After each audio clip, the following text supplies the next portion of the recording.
Well, actually, there were only a couple of suits that never made it, were never produced, and actually Elvis, obviously never wore them for that reason. When I would design suits, I would have to design packages of 4 suits at a time, 5 suits at a time, and so on.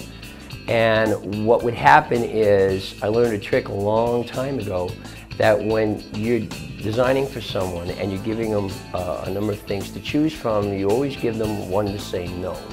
One that's a little obscure or not quite as good as the others, so that the 4 you really want to happen. And that's a case of 2 suits here actually.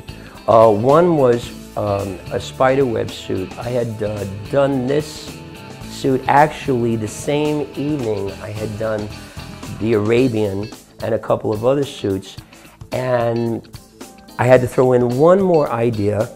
And actually, I think this would have been received better if it had been a dark color suit with a silver spiderweb on it. But at any rate, the trick worked. Elvis said, well, I'm not really happy with this one. But also, I did see the point on it, because that wasn't really his style at the time.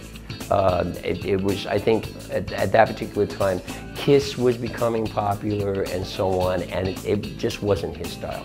And then another one happened with another set of suits in the grouping that had the Mexican sundial and the Indian chief suit.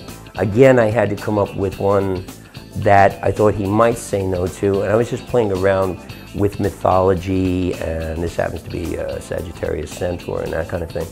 But also, as luck would have it, these suits were always happened at about 4 o'clock in the morning, where the others happened starting at midnight to 1 or 2, so I was more awake when they were drawn, so I think that had something to do with it.